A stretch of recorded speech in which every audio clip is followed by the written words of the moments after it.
क्या chicken neck की वह 22 किलोमीटर की संकरी पट्टी, जिसे दुनिया भारत की सबसे कमजोर नस कहती थी, रातों रात एक अभेद्य फौजी किले में बदल सकती है? क्या कटीली तारों की फेंसिंग और बख्तरबंद गाड़ियों का एक ऐसा चक्रव्यूह तैयार किया जा चुका है जिसके आगे महाशक्ति चीन और पड़ोसी मुल्क की हर गुप्त डील मिट्टी में मिल गई है? नमस्कार दोस्तों, आज हम बात कर रहे हैं भारत की सबसे संवेदनशील भौगोलिक सीमा यानी सिलीगुड़ी कॉरिडोर की, जिसे आम बोलचाल में चिकन नेक कहा जाता है। यह पश्चिम बंगाल का वह संकरा इलाका है जिसके एक तरफ नेपाल की सीमा है तो दूसरी तरफ बांग्लादेश की सरहद और ऊपर की तरफ भूटान का सुरक्षा कवच है। यह पट्टी इतनी संकरी है कि कुछ जगहों पर इसकी वास्तविक चौड़ाई महज 20 से 22 किलोमीटर ही रह जाती है।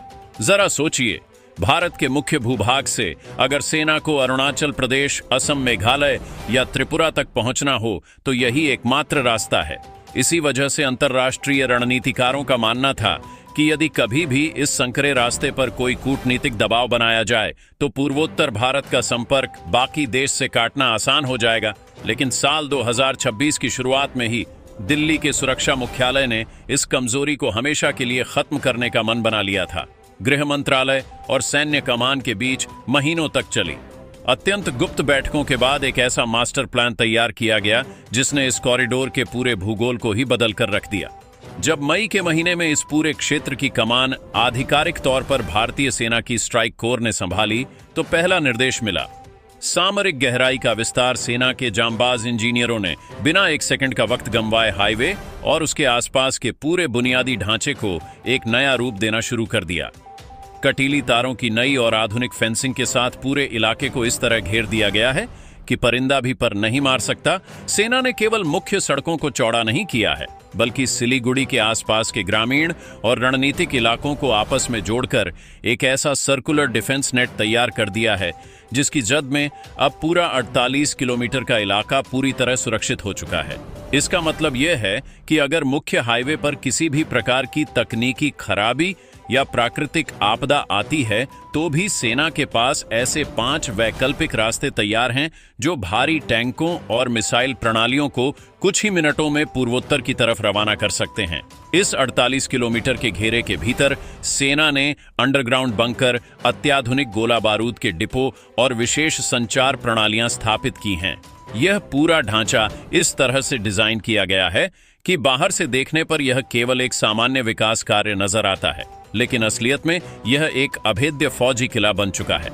सीमा पार बैठे रणनीतिकार जब तक इस नए नेटवर्क को समझने के लिए अपने सैटेलाइट डाटा को अपडेट करते, तब तक भारतीय सेना इस पूरे इलाके में अपनी रणनीतिक स्थिति को 10 गुना ज्यादा मजबूत कर चुकी थी। इस अभूतपूर्व विकास ने न केवल भारत के पूर्वोत्तर राज्यों को एक मजबूत सुरक्षा गारंटी दी है, बल्कि पूरे क्षेत्र में शक्ति संतुलन को हमेशा के लिए भारत के पक्ष में झुका दिया है। दोस्तों, भारतीय सेना की इस इनसाइड स्टोरी को आगे बढ़ाने से पहले मैं आपसे एक बहुत सीधा और दिल से जुड़ा हुआ सवाल पूछना चाहता हूं। जरा सोचिए, जब हम और आप अपने घरों में सुरक्षित बैठकर भविष्य के सपने बुन रहे होते हैं, तब हमारी सेना के जांबाज शून्य से नीचे के तापमान में दुर्गम वादियों और खतरनाक दलदलों के बीच बिना पलक झपकाए मुस्तैद रहते हैं ताकि देश का भूगोल सुरक्षित रहे। क्या ऐसे वीर जवानों के इस अदम्य साहस और भारत मां के इस ऐतिहासिक कदम के सम्मान में और देश की सुरक्षा से जुड़ी ऐसी ही हर बड़ी और विश्वसनीय सामरिक अपडेट्स को सबसे पहले पाने के लिए हमारे चैनल को अभी सब्सक्राइब करना नहीं बनता है? आप अभी इस चैनल को सब्सक्राइब करें और घंटी का बटन जरूर दबाएं ताकि राष्ट्र सुरक्षा की कोई भी खबर आपसे छूटने न पाए। चलिए अब सीधे चलते हैं इस महा ऑपरेशन की उस सबसे बड़ी इनसाइड स्टोरी पर जिसने बीजिंग से लेकर ढाका तक हड़कंप मचा दिया है। अब इस पूरी कहानी के सबसे दिलचस्प और महत्वपूर्ण मोड़ को समझिए जिसने सीमा पार के रणनीतिक गलियारों में पूरी तरह खलबली मचा दी है। जैसे ही भारत के इस 48 किलोमीटर के नए सुरक्षा चक्र की पुख्ता जानकारी अंतर्राष्ट्रीय मीडिया में लीक हुई, वैसे ही ढाका से लेकर बीजिंग तक के रक्षा विभागों में आपातकालीन समीक्षा बैठकें शुरू हो गई। दरअसल सीमा पार जब से नए प्रधानमंत्री ने सत्ता संभाली है, तब से उनकी कूटनीतिक नीतियां पूरी तरह से एक विशेष वैश्विक महाशक्ति के इशारों पर काम कर रही थीं। अपनी हालिया बीजिंग यात्रा के दौरान उन्होंने एक बेहद गुप्त समझौते पर हस्ताक्षर किए थे जिसके तहत तीस्ता नदी के तटीय इलाकों और जल प्रबंधन प्रणालियों के नाम पर एक बहुत बड़ा विदेशी फंड निवेश किया जाना था। बाहर से देखने पर यह केवल एक नदी विकास परियोजना थी, लेकिन इसके पीछे की असली चाल थी भारत के चिकन नेक के बिल्कुल करीब एक मजबूत विदेशी तकनीकी और सर्विलांस बेस स्थापित करना, ताकि भारतीय सेना की हर हरकत पर 24 घंटे पैनी नजर रखी जा सके। लेकिन वह कहते हैं ना कि चाणक्य के देश को आप कूटनीति के खेल में कभी मात नहीं दे सकते। भारतीय खुफिया एजेंसियों ने इस पूरी गुप्त घेराबंदी को समय रहते ही भांप लिया था। यही वजह थी कि जैसे ही इस विदेशी प्रोजेक्ट की घोषणा हुई, भारतीय सेना ने अपने ऑपरेशन की रफ्तार को दोगुना कर दिया। आज की जो सबसे बड़ी और सबसे पुख्ता रिपोर्ट आ रही है, उसके मुताबिक भारतीय सेना की अग्रिम टुकड़ियों और बख्तरबंद रेजिमेंट्स ने तीस्ता नदी के भारतीय छोर के समानांतर अपनी कमान पूरी तरह संभाल ली है। जिस तीस्ता नदी के पानी और इलाकों को मोहरा बनाकर भारत को घेरने की बड़ी बड़ी योजनाएं बनाई जा रही थीं, आज उसी नदी के ठीक पास भारतीय सेना के आधुनिक लॉजिस्टिक बेस बनकर तैयार हो चुके हैं। सेना ने इस पूरे तटीय क्षेत्र में ऐसे खुफिया सर्विलांस उपकरण और सेंसर ग्रिड स्थापित कर दिए हैं जो सीमा पार होने वाली किसी भी प्रकार की अवांछित गतिविधि को 1 सेकंड के भीतर ट्रैक करके सीधे सैन्य मुख्यालय को रिपोर्ट भेज देते हैं। इस पूरे मामले में सबसे बड़ा धमाका तो तब हुआ जब देश के गृह मंत्री ने नीतिगत स्तर पर एक अत्यंत कड़ा संकेत दे दिया। रक्षा और कूटनीतिक सूत्रों से मिल रही खबरों के अनुसार गृह मंत्री ने बंद कमरों में हुई एक उच्च स्तरीय समीक्षा बैठक में इशारों में यह साफ कह दिया है कि सिलीगुड़ी कॉरिडोर की सुरक्षा को किसी भी आंतरिक या बाहरी राजनीतिक प्रभाव से हमेशा के लिए मुक्त रखने का समय आ चुका है। इसके लिए चिकन नेक के इस पूरे 48 किलोमीटर के रणनीतिक सुरक्षा क्षेत्र को एक विशेष केंद्र शासित प्रदेश घोषित करने की रूपरेखा तैयार कर ली गई है। इसकी बेहद जटिल और पुख्ता कानूनी प्रक्रिया बैक एंड पर शुरू की जा चुकी है, जिसके तहत इस क्षेत्र की कानून व्यवस्था, भूमि अधिग्रहण और संपूर्ण सुरक्षा कमान सीधे तौर पर केंद्र सरकार और भारतीय सेना के अधीन आ जाएगी। इस एक प्रशासनिक कदम ने सीमा पार बैठी विरोधी ताकतों की रातों की नींद उड़ा दी है, क्योंकि इसके बाद इस पूरे इलाके पर किसी भी प्रकार का राजनीतिक दबाव बनाना पूरी तरह से असंभव हो जाएगा। अब बात करते हैं उस सबसे बड़े ऐतिहासिक क्षण की, जिसने इस पूरे सैन्य और इंजीनियरिंग मिशन को एक राष्ट्रीय उत्सव में बदल दिया है। जब बुनियादी ढांचे की मजबूती इतनी फौलादी हो और सेना के जांबाज इंजीनियरों की दिन रात की मेहनत रंग लाई हो, तो उसका उत्सव भी वैश्विक स्तर का होना तय है। यही वजह है कि सिलीगुड़ी कॉरिडोर के इस नए 48 किलोमीटर के अभेद्य ग्रिड के सफल संचालन और सुरक्षा प्रणालियों के पूरी तरह स्थापित होने के बाद खुद प्रधानमंत्री इस ऐतिहासिक सामरिक कामयाबी की जमीनी समीक्षा करने और इसे राष्ट्र को समर्पित करने के लिए पूरी तरह तैयार हैं। यह कोई साधारण समारोह या आम उद्घाटन नहीं है, बल्कि यह दिल्ली के सत्ता केंद्र की तरफ से पूरी दुनिया के लिए एक बेहद कड़ा और स्पष्ट कूटनीतिक संदेश है। यह संदेश उन सभी अंतर्राष्ट्रीय ताकतों के लिए है जो यह सोचते थे कि भारत के पूर्वोत्तर हिस्से को किसी संकरे रास्ते के जरिए सामरिक दबाव में लाया जा सकता है। प्रधानमंत्री की इस उत्सव में मौजूदगी यह साफ दर्शाती है कि भारत के लिए अपनी सीमाओं की संप्रभुता सर्वोपरि है और इसके लिए कूटनीति से लेकर बुनियादी ढांचे के विकास तक हर स्तर पर बड़े फैसले लेने से देश पीछे नहीं हटने वाला।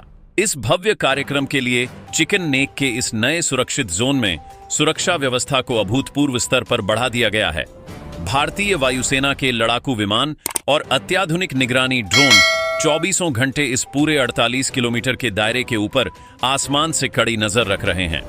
सेना के आला अधिकारियों के मुताबिक प्रधानमंत्री इस दौरे के दौरान सीमावर्ती क्षेत्रों में तैनात जवानों का हौसला बढ़ाने के साथ साथ इस इंजीनियरिंग मार्बल के पीछे दिन रात एक करने वाले सेना के जांबाज इंजीनियरों और श्रमिकों से भी सीधे संवाद करेंगे, जिन्होंने नामुमकिन को मुमकिन कर दिखाया है।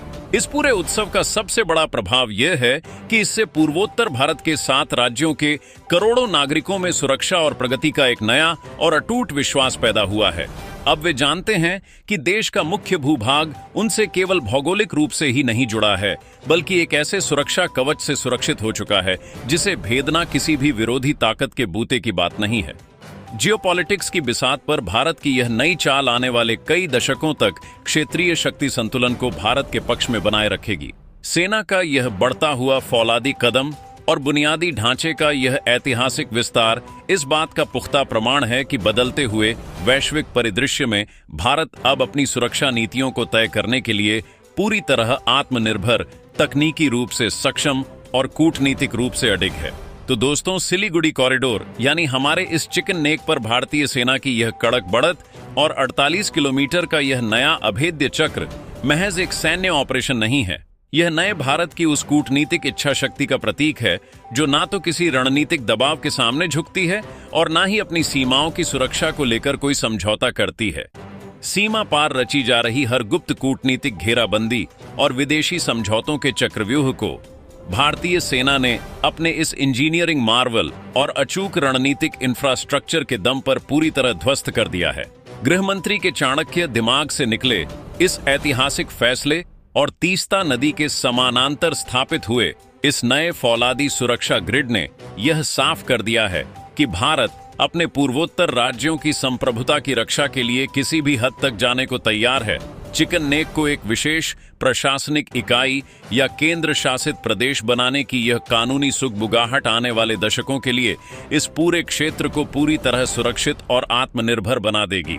अब जब खुद देश के प्रधानमंत्री इस ऐतिहासिक कामयाबी का अवलोकन करने और सेना के जांबाज जवानों के साथ इस भव्य राष्ट्रीय गौरव के उत्सव में शामिल होने जा रहे हैं, तो यह पूरी दुनिया के लिए एक सीधा और स्पष्ट संदेश है कि भारत की सीमाओं पर नजर डालने से पहले विरोधी ताकतों को 100 बार सोचना होगा। यह नया 48 किलोमीटर का सुरक्षा कवच हमारी राष्ट्रीय अखंडता की वह फौलादी दीवार है जिसे भेद पाना अब पूरी तरह से असंभव है। दोस्तों, भारतीय सेना के इन जांबाज इंजीनियरों और हमारे जवानों की इस अभूतपूर्व सफलता पर आपकी क्या राय है? आपको क्या लगता है, क्या चिकन नेक के इस रणनीतिक क्षेत्र को जल्द से जल्द एक विशेष केंद्र शासित प्रदेश घोषित कर देना चाहिए? अपनी मूल्यवान और कड़क राय नीचे कमेंट बॉक्स में लिखकर पूरे देश के साथ जरूर साझा करें। अगर आपको भारत की इस रणनीतिक सुरक्षा और कूटनीतिक बढ़त पर आधारित हमारी यह विशेष और गहन जियोपॉलिटिकल रिपोर्ट पसंद आई हो तो इस वीडियो को एक मजबूत लाइक जरूर दें।